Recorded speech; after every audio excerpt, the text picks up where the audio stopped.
जम्मू में anti narcotics task force को मिली एक और बड़ी सफलता। सिदड़ा बाईपास पर ट्रक से बरामद की 8 किलो चरस। पंजाब नंबर की गाड़ी से 2 को किया गिरफ्तार।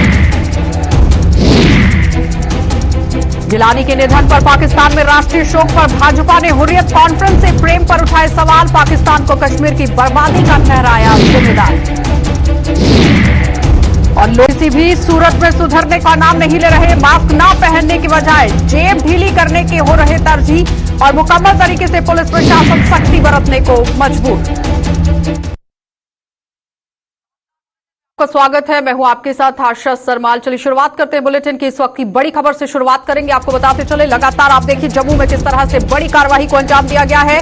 जम्मू में एंटी नार्कोटिक्स टास्क फोर्स को एक बड़ी सफलता हाथ लगी है और एएनटीएफ ने ड्रग्स के काले कारोबार पर बड़ा एक्शन किया है। सिदड़ा बाईपास पर ट्रक से बरामद की गई है 8 किलो चरस और पंजाब नंबर की गाड़ी से 2 को गिरफ्तार किया गया है। इस वक्त की बड़ी अपडेट जम्मू से सामने आ रही है, जहां पर सिदड़ा बाईपास पर ट्रक से 4 किलो चरस बरामद की गई है और 2 लोगों को गिरफ्तार भी किया गया है। एक बड़ी सफलता जम्मू पुलिस को यहां पर लगती हुई, क्योंकि जम्मू कश्मीर पुलिस पूरी तरह से काम करती हुई नजर आ रही है और जम्मू में एंटी नार्कोटिक टास्क फोर्स को एक और बड़ी सफलता यहां पर हाथ लगी है। मुकम्मल तरीके से आप देखिए, जब छानबीन का सिलसिला शुरू किया जा रहा था उस वक्त किस तरह से कार्यवाही को अंजाम दिया गया है ये सबके सामने है, क्योंकि एएनटीएफ ने ड्रग्स के काले कारोबार का पर्दाफाश कर दिया है, जो एक बहुत बड़ा एक्शन माना जा रहा है। और आप ये समझिए कि अगर ये 8 किलो चरस जहां पहुंचाई जानी थी वहां पर पहुंचती तो मुकम्मल तरीके से युवाओं के लिए कितनी खतरनाक साबित हो सकती थी, ये देखने वाली बात है। लेकिन इस वक्त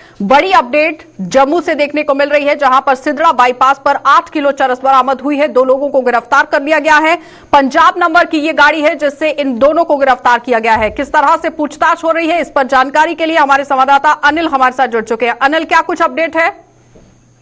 जी, मैं आपको बता दूं कि आशा जी, लगातार अगर हम बात करें तो एंटी नार्कोटिक्स फोर्स की टीम जो है लगातार सफलताएं प्राप्त कर रही है। हाल ही के दिनों में आपने देखा हो कि 5 क्विंटल बुक्की के साथ जो है गिरफ्तार किया गया था 2 युवकों को जो कश्मीर से आए थे। वहीं पर आज एक बार फिर से एंटी नार्कोटिक्स फोर्स की टीम को जो है बड़ी कामयाबी हाथ लगी है। हालांकि आपको बता दें कि ये पंजाब नंबर की गाड़ी थी और ये कश्मीर से ये 2 युवक आ रहे थे और इन्हें पंजाब जाना था। इस कंसाइनमेंट को लेकर 8 किलो चरस के साथ इन 2 युवकों को एंटी नार्कोटिक्स फोर्स की टीम ने रंगे हाथों गिरफ्तार किया है और इसके साथ ये पूरी कंसाइनमेंट को यह बताया जा रहा है, जो अभी कुछ देर पहले जो है एक पूरी जानकारी के मुताबिक जो हम आपको बताने की कोशिश कर रहे हैं। और एसएसपी विनय जी की तरफ से भी जानकारी दी गई है, जिसमें 8 किलो से ज्यादा की चरस बताई जा रही है। और ये पूरी खेप को ये बताइए कि ये गाड़ी कहां से कहां जा रही थी?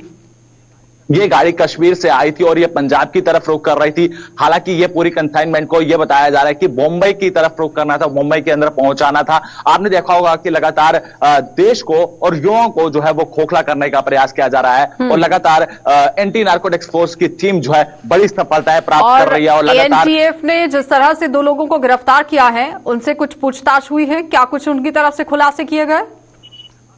अभी तक जो है पूछताछ जारी है और क्या कुछ निकलकर सामने नजर आएगा वो भी हम आपके सामने जरूर रखेंगे, क्योंकि लगातार एंटी नार्कोटिक फोर्स की टीम जो है लगातार सफलताएं प्राप्त करती हुई नजर आ रही है। और सवाल यहां पर यह है कि ये गाड़ी अगर कश्मीर से आई है तो कश्मीर से सिदड़ा बाईपास तक पहुंची है और रास्ते में कई पोस्ट होती हैं, कई नाके भी हैं, लेकिन वहां पर अगर इस तरह से कार्रवाई नहीं हुई है, छानबीन नहीं हुई है, तो बहुत बड़ा सवालिया निशान यहां पुलिस पर भी लगता हुआ नजर आ रहा है कि आखिर गाड़ी को रास्ते में चेक क्यों नहीं किया गया? जी, साफ तौर पर एक बड़े सवालिया निशान खड़ा होता हुआ नजर आ रहा है कि अगर कश्मीर की तरफ अगर सिदड़ा नेशनल हाईवे तक ये गाड़ी पहुंचती है तो आखिर कैसे पहुंचती है, और ये कहीं ना कहीं प्रश्न चिन्ह खड़ा जरूर होता है, क्योंकि तमाम कश्मीर की तरफ से अगर हम आते हैं तो काफी सारे चेक पॉइंट्स देखने को मिलते हैं और हर एक चेक पॉइंट पर जो है जिस तरह से अभी हाल ही के दिनों की बात करें तो काफी हाई सिक्योरिटी है और चेक पॉइंट पर हर एक नाके पर जो है चेक किया जा रहा है। तो आखिर कहीं ना कहीं जो है चूक जरूर जो है वो देखने को जरूर मिली है और कहीं ना कहीं ये काफी बड़ा एक बहुत बहुत धन्यवाद जुड़ने के लिए। तो फिलहाल आपने देखा कि अनिल हमारे संवाददाता हमारे साथ जुड़े हुए थे, जो पूरी जानकारी दे रहे हैं कि किस तरह से 2 लोगों को गिरफ्तार किया है और ये कश्मीर से पूरी खेप लाई जा रही थी और बॉम्बे तक इसे पहुंचाया जाना चाहिए था। लेकिन पूरी तरह से आप देखिए किस तरह से नार्कोटिक डिपार्टमेंट ने यहां बड़ी एक सफलता हासिल की है और ये सफलता हासिल होना बहुत जरूरी था, क्योंकि अगर ये पूरी खेप मुंबई तक पहुंचती तो युवाओं में भी बढ़ सकती थी, जो एक बहुत बड़ा खतरा यहां पर बन सकता था। लेकिन सवाल यहां पर यह है कि कश्मीर से अगर सिदरा तक ये गाड़ी पहुंचती है, रास्ते में चेक क्यों नहीं हुई, ये बहुत बड़ा सवाल है। आगे बढ़ जाते हैं। अलगाववादी निधन, जो कि अलगाववादी नेता हैं सैयद अली शाह गिलानी, और उनके निधन के बाद कश्मीर में अलगाववादी सियासत में एक पूरी तरह से आप देखिए अंत होने पर पाकिस्तान द्वारा घोषित किए गए राष्ट्रीय शोक पर किस तरह से भारतीय जनता पार्टी विफर गई है। और भाजपा का कहना है कि गिलानी के निधन से पाकिस्तान को लगे हुए झटके से यह साबित हो गया है कि वे अलगाववादियों के साथ मिलकर कश्मीर में तबाही और बर्बादी फैला रहा है। तो रियासी में आज पार्टी के एक कार्यक्रम में भाग लेने के बाद भाजपा के प्रदेश अध्यक्ष रविंदर रैना ने पाकिस्तान के राष्ट्रीय शोक की खिल्ली उड़ाते हुए कहा कि इससे यह साबित हो गया है कि पाकिस्तान हुर्रियत कॉन्फ्रेंस के अलगाववादी नेताओं के जरिए जम्मू कश्मीर में खूनी खेल यहां खेल रहा है। और रैना ने कहा कि पाकिस्तान तालिबानियों के साथ मिलकर भी मुसलमानों का कत्ल कर रहा है, और आज उसकी इस काली करतूत से यह साबित हो गया है कि कश्मीर में बर्बादी का मंजर लाने वाला यही मुल्क है। देखिए, रामायण में वर्णन आता है कि जब भगवान श्री राम जी ने रावण को मार दिया था और श्री राम जी ने कहा था कि किसी की मृत्यु पर कोई जश्न, कोई बहुत ज्यादा जश्न नहीं मनाना चाहिए। मृत्यु जो है वो अटल है। कबीरदास जी ने भी कहा है कि दुश्मन मरे थे खुशी न करिए। इसलिए भारत जो दुनिया से चला गया है वो दुश्मन किस तरह से, लेकिन जिस तरीके से हुर्रियत के नेता सैयद अली शाह गिलानी, उनके निधन के बाद पाकिस्तान ने राष्ट्रीय शोक घोषित किया है, ये बात आज साबित हो जाती है कि पाकिस्तान हुर्रियत कॉन्फ्रेंस के अलगाववादी नेताओं के जरिए जम्मू कश्मीर में खूनी खेल खेल रहा है। पाकिस्तान ने हमेशा बम, बंदूक, पिस्तौल, गोलियां भेजकर जम्मू कश्मीर को लहूलुहान किया है। हुर्रियत के नेता हो या पाकिस्तान हो, ये इस्लाम के और जम्मू कश्मीर की जनता के सबसे बड़े दुश्मन रहे। इन्होंने तबाही के मंजर लाए।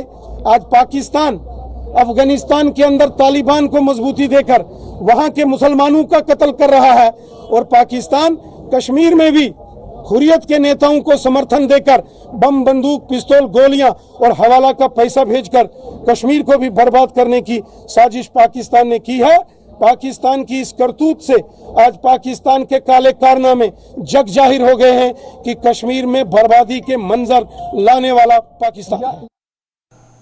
कट्टरपंथी नेता सैयद अली शाह गिलानी के बुधवार निधन के बाद यहां कश्मीर घाटी में सुरक्षा व्यवस्था कड़ी कर दी गई है, और घाटी के विभिन्न जिलों के लोग मरहूम गिलानी के श्रीनगर आवास पर भीड़ इकट्ठी न हो सके, इसके लिए वहां पर सख्त पाबंदियां लागू कर दी गई। और इन पाबंदियों का असर आज कुपवाड़ा में भी देखने को मिला, जहां प्रशासन ने धारा 144 नाफिज कर लोगों के इकट्ठे होने पर रोक लगा दी। कुपवाड़ा में आज तमाम कारोबारी इदारे, जो कि ये इदारे हैं जिन्हें बंद करने की कवायद शुरू की गई थी, और कारोबारी इदारे भी आज बंद रहे, और सिर्फ मरीजों और उनके तीमारदारों या फिर कुछ अन्य आपात परिस्थितियों में घरों से निकलने वाले लोगों की आवाजाही पर ही यहां इजाजत रही। एक खबर आई कि सैयद अली शाह गिलानी जो है वो इंतकाल कर गए हैं। तो हम इस वक्त मौजूद है बाईपास कुपवाड़ा में। तो आप देख सकते हैं कि जो है आज बिल्कुल यहाँ पर जो है तमाम तर दुकानें जो है वो बिल्कुल बंद हैं। हालांकि सिक्योरिटी की अगर हम बात करेंगे कि जितने भी एंट्री पॉइंट्स हैं कुपवाड़ा के, तो उन पे जो है तमाम तर जो है सिक्योरिटी के आला इंतजाम किए गए हैं। वही अगर हम बात करेंगे कि जिन लोगों को मतलब इमरजेंसी, अगर हम बीमार या बाकी ऐसी लोग हैं उनकी अगर हम बात करेंगे, उनको जो है पूछताछ करके जो है आगे जाने की इजाज़त मिलती है। इस वक्त जो है जिला कुपवाड़ा में बिल्कुल सिक्योरिटी के तमाम तर इंतजाम किए गए हैं। अगर हम बात करेंगे कि पुलिस के साथ साथ जो है CRPF भी जो है इस वक्त तैनात है। यहाँ अगर हम बात करेंगे कि इंटरनेट सर्विस जो है वो बिल्कुल मुअत्तल है, टेली कम्युनिकेशन की बात करेंगे वो बिल्कुल मुअत्तल है। यहाँ पर हालात जो है बिल्कुल साजगार है, कोई भी नाखुशगवार वाक़या पेश नहीं आया। साहिल शमीम, गुलिस्तान न्यूज़, कुपवाड़ा। अक्टूबर नवंबर में कोरोना की तीसरी लहर के वजूद में आने की आशंका के चलते जम्मू कश्मीर प्रशासन भले ही हरकत में आ चुका है, लेकिन लोग हैं कि सुधरने का नाम ही नहीं ले रहे। प्रशासन की अपील के बावजूद कई लोगों के लिए कोरोना इतिहास का एक हिस्सा बन चुका है और वो आने वाले खतरे से बेखबर है। कठुआ और किश्तवाड़ जिले में भी कई लोग इस कदर लापरवाह हो चुके हैं कि उन्हें ना तो अपनी और ना ही औरों की कोई फिक्र है, जिनके खिलाफ आज दोनों जिलों में एक मुहिम चलाई गई और कठुआ में तो तहसीलदार कार्यालय के स्टाफ की ओर से भी पहले शहर में मुनादी कर लोगों से मास्क पहनने और 2 गज की दूरी बनाए रखने की अपील की गई। लेकिन बात बनती जब नहीं देखी गई तो बीच बाजार में लोगों के धड़ाधड़ चालान भी कटने की मुहिम शुरू कर दी गई। तो दूसरी ओर किश्तवाड़ में यूं तो आज वहां के एसएसपी शफकत हुसैन भट्ट ने अपनी देखरेख में सुरक्षा की दृष्टि से पूरा नाका लगाकर गाड़ियों की जांच भी की, लेकिन इसके साथ ही यहां बिना मास्क के बाजारों में पहुंचे हुए लोगों को भी पुलिस ने धरपकड़ कर उन्हें जेब ढीली करने के लिए मजबूर कर दिया। यानी लोगों से जबरदस्ती यहां पर चालान जो है वो वसूले गए और मुकम्मल तरीके से लोगों को भी अब इस पर योगदान देने की जरूरत है। पब्लिक से यही अपील की है कि आप बिना मास्क के घर से बाहर ना आइए और बिना काम के भी घर ना आइए, वो घर से बाहर ना आइए, क्योंकि बीमारी का बहुत खतरा है। तो दुकानदारों से भी यही अपील की जा रही है कि बिना मास्क के किसी को अंदर ना आने दें अपनी दुकान के अंदर, ना ही किसी को कोई सौदा वगैरह सामान जो परचेज करने वाले हैं उनको ना दें। जब बस और मेट्रो हमने ड्राइवर जो तबका है उनको हिदायत की है कि बिना मास्क के किसी को भी अंदर ना बैठाएं, आप उनको बैठने ना दें अंदर, ताकि जो भी होगा वो मास्क लगाकर। हमने लोगों को अब रिक्वेस्ट करना छोड़ दिया, मैं वार्न करता हूँ लोगों को कि इस चीज़ से बाहर आ जाएं, क्योंकि अगर आप लोग फिर भी नहीं संभल पाएंगे तो हमें मजबूरन आपके खिलाफ कानूनी कार्रवाई हम कर लेंगे। अभी तक हम सिर्फ चालान कर रहे थे, उनसे फाइन वसूल कर रहे थे, लेकिन आज के बाद जो भी सेकंड बार ऐसे देखा गया कि उस पर सेकंड टाइम चालान हो रहा है, उसके खिलाफ कानूनी कार्रवाई की जाएगी। सर अभी तक कितने चालू ये बाइक जो है कंटिन्यू रहेगी। लोगों को इस चीज़ के बारे में सोचना चाहिए कि हमें जो गवर्नमेंट के साथ गवर्नमेंट का जो एडमिनिस्ट्रेशन है, एडमिनिस्ट्रेशन के साथ हमें इन चीज़ों के लिए ताउन करना चाहिए। एंटी करप्शन ब्यूरो ने सरकारी इदारों की जांच जारी रखते हुए आज जम्मू स्थित नाबार्ड के मुख्यालय में रिकॉर्ड की जांच पड़ताल की और एसीबी की टीम आज अचानक रेलवे स्टेशन के नजदीक नाबार्ड मुख्यालय पहुंची और वहां वित्तीय लेन देन से संबंधित दस्तावेजों की पड़ताल करने के साथ साथ अधिकारियों से भी कुछ जरूरी सवाल किए गए। इस दौरान न तो किसी को बाहर और न ही अंदर जाने की इजाजत थी।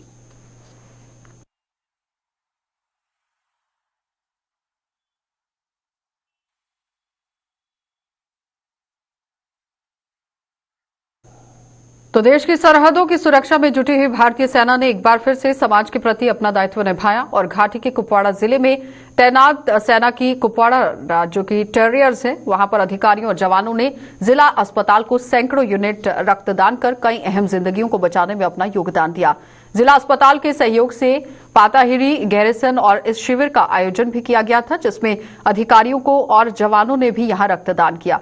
तो साथ ही साथ आपको बताते चलें कि अधिकारी और जवान भी यहां भाग लेते हुए नजर आए और कुपवाड़ा टेरियर्स के commanding officer colonel Swaraj Bhattacharya ने भविष्य में भी जरूरत पड़ने पर हर संभव मदद का आश्वासन दिया। इस कैंप के आयोजन के लिए कुपवाड़ा के सीएमओ डॉक्टर महराजुद्दीन ने भी सेना का आभार जताया। So by the end of the day, I am sure that we will be able to donate 150 plus units of blood, and as a humanitarian gesture, blood will be available to the needy, hopefully to the needy in SDH Kupwara. देखिए, जैसे army का मोटो रहा है कि service और सेवा, मतलब कि हम नौकरी करेंगे, देश की हिफाजत करने के लिए बॉर्डर पे भी जाएंगे, लेकिन जहाँ पे हमें सेवा का मौका मिलेगा जो हमारी आवाम है उनका, उसमें भी हम लोकल सिविल एडमिनिस्ट्रेशन के साथ में पूरा हाथ बटाएंगे और उनकी मदद करने के लिए हमेशा आगे आते रहेंगे। उन्होंने 1 साल से ज़्यादा जवानों को फिक्स किया है, तो उन्होंने कहा कि इसके बाद भी हम कर सकते हैं बाकी की, ये 200 कुछ बटालियन है ये जो यहाँ की है, तो उन्होंने कहा इसके बाद भी हम दे सकते हैं। तो मैं सबको अपील करता हूँ कि यही खिदमत है इंसान को, इंसान की, ये इंसान को ज़िंदगी बचाता है, मगर इसको पता ही नहीं मैंने किसकी ज़िंदगी बचाई। इसलिए ये सबसे अच्छी जो हम योगदान दे सकते हैं इंसानियत को बचाने में।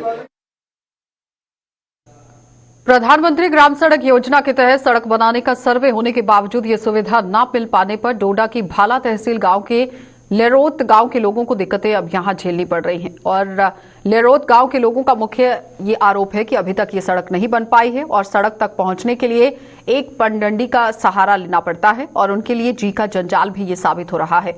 और ये भी आपको बताते चलें कि सड़क के अभाव में लोगों को जरूरी सामान लाने में तो परेशानी होती ही है, साथ ही साथ स्वास्थ्य सुविधाएं हासिल करने के भी यहाँ पर लाले पड़े हुए हैं। यानी कोई भी अगर लाभ लेना है, पढ़ाई लिखाई भी यहाँ पर नहीं हो पा रही है, दिक्कतें झेलनी पड़ रही हैं। और क्या कुछ कहना था गाँव के लोगों का, जरा देख लीजिए। और सर हम कॉलेज भी जाते हैं यहाँ से, देखो हमें कितना दूर है, हम अकेले जाते हैं, रास्ते में कितना डर होता है। और जैसे सर हमें एक उम्मीद थी कि रोड आ रही है, फिर पता चला कि नहीं आ रही है। ऊपर वाले चाहते हैं कि मतलब हमें ही मिले, नीचे वालों को कुछ नहीं देना है। सर हम भी तो इंसान हैं, हमें भी मिलना चाहिए। हम कोई ऐसे बैठे थोड़ी यहाँ पे, हम भी पढ़ सकते हैं, उनके बच्चे थोड़े पढ़ सकते हैं। कितना समय लगता है आपको नीचे रोड तक पहुँचने में? सर 1 घंटा तो लगता ही है। कैसे आपने जो एजुकेशन जो कंटिन्यू रख पाते हो? सर कंटिन्यू कैसे, सुबह जाना हमने 8 बजे तो 7 बजे, तो शाम को पहुंचते हम 6 कोई 6:30। तो पढ़ना कब है हमने, और थकते कितना है हम, और काम होता है हमें। हमारे यहाँ पे रोड का इशू चल रहा है, जिसमें PMGSY ने एक सर्वे की हुई है, जिसको पूरा जो रोड उन्होंने जिस हिसाब के सर्वे की है रोड की, तो उसमें गांव वालों के जो घर हैं उनसे उसको दूर रखा गया है। जितना टाइम हमें ऐसे मेन रोड से चलने में लगता है, उससे उतना ही हमें इस रोड के लिए भी लगेगा। तो हम चाहते हैं, हमारी यही LG साहब से रिक्वेस्ट है, जितेंद्र सिंह से भी यही रिक्वेस्ट है कि हमारी जो सर्वे है डिपार्टमेंट इसकी सर्वे दोबारा से करवाए और सब लोगों को फायदा मिले। तो केंद्र सरकार पर देश की संपत्ति को बेचने का आरोप लगाने वाली कांग्रेस ने आज आरएसपुरा में जोरदार प्रदर्शन किया। पूर्व मंत्री रमन भल्ला ने प्रदर्शन करते हुए यहां पर आप देखिए किस तरह से बात कर दी और प्रदर्शन की अगुवाई करते हुए आरोप भी लगाया गया कि केंद्र सरकार ने देश की आवाम को गुमराह किया है, जिसकी वजह से कांग्रेस पार्टी अब इसकी कड़ी आलोचना करती है। और भल्ला ने जम्मू कश्मीर का हवाला देते हुए कहा कि यहां से भी रियासत का दर्जा छीनकर केंद्र सरकार ने बेरोजगारी को बढ़ावा देने में कोई कसर नहीं छोड़ी। का कार्यक्रम यहाँ पे किया और हमारे हिंदुस्तान की प्रॉपर्टी जो संपत्ति थी उसको बेचने का यहाँ पे काम किया और 6 लाख करोड़ के बीच में जो दावा यहाँ पे किया जाता है। आज भाजपा जिस ढंग से कहती थी कि कांग्रेस ने कुछ नहीं किया, आज इन्हीं के काम के माध्यम से भाजपा के इस दावे की पोल खुल के रह गई। लेकिन जो यहाँ पे बेचने रहे, बड़ा अच्छा होता कि उस वक्त उसकी समय सीमा भी तय करके लोगों को बताते कि कौन सा प्रोजेक्ट किस वक्त में यहाँ पे शुरुआत हुई। आज नेशनल हाईवे हो, आज पावर का सिलसिला हो, आज BSNL वाली चीज़ें यहाँ पे हो, आज एयरपोर्ट यहाँ पे बेचे जा रहे हैं। मैं समझता हूँ किसी को भी कोई भी स्टेक होल्डर जो था, चाहे वो किसान थे, चाहे वो ट्रेड यूनियन थे, चाहे एम्प्लॉइज थे, किसी को भी कॉन्फिडेंस में यहाँ पे नहीं लिया गया। और जिस ढंग से आज हिंदुस्तान में तरह को की जा रही है, कांग्रेस हमेशा बोलती थी कि भाजपा रियासत की सरकार हो, यहाँ पे शासन करना उनको आता नहीं। जम्मू कश्मीर में अगर उन्होंने यहाँ पे कोलिशन सरकार बनाई तो आज जम्मू कश्मीर का बेड़ा गर्क करके भाजपा ने यहाँ पे रख दिया। जिस ढंग से रियासत का दर्जा छीना गया, यहाँ के रोजगार। तो जम्मू में कुंजवानी नेशनल हाईवे पर प्रशासन द्वारा अतिक्रमण हटाने के बावजूद आज एक बड़ा अभियान आप देखिए किस तरह से चलाया गया। इस अभियान पर लोगों द्वारा सवालिया निशान लगाए जाने पर हालांकि ये विवादों में घिर गया, लेकिन मौके पर मौजूद पुलिस और CRPF के अमले के आगे उनकी एक नहीं चल पाई। अतिक्रमण हटाने के लिए मौके पर पहुंचे अमले ने व्यापारिक प्रतिष्ठानों द्वारा उनकी हद से यहां किए गए पक्के निर्माण तोड़ दिए और भविष्य में उन्हें ऐसा न करने की भी हिदायत दी गई। परमिशन लिए बनाई दियां ने ते उनके अगे अगर गाहक कोई अंदर आना तो रास्ता साफ होगा तो गाहक ने आना अंदर। हुण जेहड़े बेचारे गरीब आदमी तंदूर तोड़ी उड़िया जां को रोटी बना दे अपने खिला दे लोकें ते अपना बिजनेस करा दे, दिहाड़ी बना दे बेचारे, उनका तो बेड़ा गर्क करी उड़िया ने। जां ये कम करन, कन्ने तोड़न, कन्ने बनान, रोड भी बनान ना, रोड बनान तो फिर चलो भाई ठीक है भाई इंदी हद्दा बनया, जेहड़ा इंदी हद्दा च बने वो भी तोड़ी आ, जेहड़ा नहीं बने इन्नी बेरोजगारी है कि हद कोलों ज़्यादा जम्मू के विच खास करिए जदों की ड्यूटी बनी दी है ना, इन्ना तो सत्यानाश होई है जम्मू वाले लोगों का, गरीबों का बेचारे। जेब से पैसे लगाए थे, अगर लगाए हैं तो इसको उखाड़ने के लिए आ रहे तो इनके पास कोई जवाब नहीं है, क्यों उखाड़नी टाइम? अगर आपने रोड बनाना है, पाइपलाइन डालनी है, पोल लगाने हैं तो लगाओ ना, कोई मना कर रहा है क्या? कोई हमने छीन ली आपकी जमीन? जब कोई आपस में 2 भाइयों की जमीन का लड़ाई होती है ना तो कहते हैं यार जमीन इधर ही पड़ी है, कोई भाग रही है, लड़ क्यों रहे हो? तो ये भी तो जमीन इधर ही पड़ी है, क्यों लड़ रहे हो इधर आके? क्या जी इसमें क्या? आप देखो ऊपर, ये ऊपर तारे, यहाँ बिल्डिंग बनेगी, ये 11,000 वोल्टेज ऊपर से आ रही है, इसको तो क्या इधर अगर 100 फुट की हमारी बिल्डिंग बाहर है, शेड है टेम्परेरी, अभी आपको यहाँ पे देखेंगे, ये सारे लोग देखिए धूप में क्यों नहीं खड़े हैं, छाया में क्यों खड़े हैं इस रोड पे? बताइए, कहीं नेशनल हाईवे ने पैसेंजर शेड बनाया है जहाँ पे पैसेंजर आके रुकेगा, मेट्रो का वेट करेगा? कहाँ पे है? फिर ये शेड ही काम आएंगे ना। अगर ये शेड नहीं होंगे, लोग अभी आप 2 बजे देखिए, यहाँ पे स्कूल बसेस आती हैं सारी, पूरे मोहल्ले के लोग यहाँ पे आते हैं और यहीं पे रुकते हैं, यहाँ पे अपने छोटे छोटे बच्चों को लेके आते हैं, यहाँ से फिर घर लेके जाते हैं। ग्रामीण हलकों के विकास में अहम भूमिका निभा रहे पंच सरपंचों ने अब शहरी स्थानीय निकायों के विकास की मुहिम छेड़ने का ऐलान कर दिया है। जम्मू कश्मीर पंचायत कॉन्फ्रेंस के बैनर तले तमाम पंच सरपंचों ने इस केंद्र शासित प्रदेश में विपक्ष की भूमिका निभाकर आवाम की आवाज बनने का फैसला भी लिया। जम्मू में आज पंचायत कॉन्फ्रेंस के 1 दिवसीय अधिवेशन में ये फैसला लिया गया और इस फैसले पर पंचायत कॉन्फ्रेंस के प्रधान अनिल शर्मा का क्या कुछ कहना था, देखिए। पंचायत कॉन्फ्रेंस आने वाले दिनों में शहरों के अंदर, चाहे वो श्रीनगर शहर हो, चाहे वो जम्मू का शहर हो, टाउन एरिया कमेटी हो, तमाम जगहों पे हम लोग लोगों की आवाज़ बन के जो है वो आगे आएंगे और तमाम इस ग्रासरूट लेवल की जो डेमोक्रेसी है, जो हमारी अर्बन लोकल बॉडी की, इनके इश्यूज को भी हम लोग टेकअप करेंगे। और उसके साथ साथ जो आवाम है, जो आवाम इस वक्त जो है देख रही है, आवाम ये चाहती है कि अपोजिशन का रोल जो है ऑल जम्मू कश्मीर पंचायत कॉन्फ्रेंस जम्मू कश्मीर के अंदर अदा करे, क्योंकि जम्मू कश्मीर के अंदर अपोजिशन नाम की कोई चीज़ जो है वो इस वक्त नहीं दिख रही। और ऑल जम्मू कश्मीर पंचायत कॉन्फ्रेंस आने वाले दिनों में अब जम्मू कश्मीर के अंदर अपोजिशन का रोल जो है वो अदा करेगी। जो जितने भी हमारे दायरे हैं, चाहे ट्रांसपोर्टर हों, चाहे वो दुकानदार हो, चाहे वो बिजनेसमैन हो, चाहे वो दिहाड़ीदार हो, चाहे वो हमारा किसी, हम लोग आने वाले दिनों में जो है इन लोगों की आवाज़ को बुलंद करेंगे और जम्मू कश्मीर के अंदर एक अच्छा अपोजिशन जो है जनता को, जम्मू कश्मीर की आवाम को देने की कोशिश जो है। महाराजा हरि सिंह के जन्म दिवस पर सरकारी अवकाश घोषित करने की मांग को लेकर युवा राजपूत सभा ने जम्मू में आज प्रदर्शन किया और सभा के सदस्यों ने आज जानीपुर से लेकर पलोड़ा तक एक रैली निकाली और एसडीएम को इस मांग को लेकर एक ज्ञापन भी सौंपा। देखो, जब 370 टूटी थी, जब ड्यूटी बनी थी, हमें भी बहुत उम्मीदें थी कि जो 23 सितंबर की छुट्टी है ये हमें मिल जाएगी, लेकिन वो लॉलीपॉप ही चल रहे हैं, हमें कोई छुट्टी नहीं मिल रही है। हम महाराजा हरि सिंह जी की छुट्टी जो अब हम सड़कों पे उतर रहे हैं, पीसफुली प्रोटेस्ट कर रहे हैं, हमें मजबूर मत किया जाए कि हम जैसे आम लोग वैसे सड़कों पे आते हैं वैसे आ जाएं और उनके प्रथम ज्ञापन सौंपेंगे। उसके बाद 23 सितंबर को हमारी रैली में अगर किसी ने भी रुकावट डालने की कोशिश की, उसकी जिम्मेवार जम्मू कश्मीर सरकार।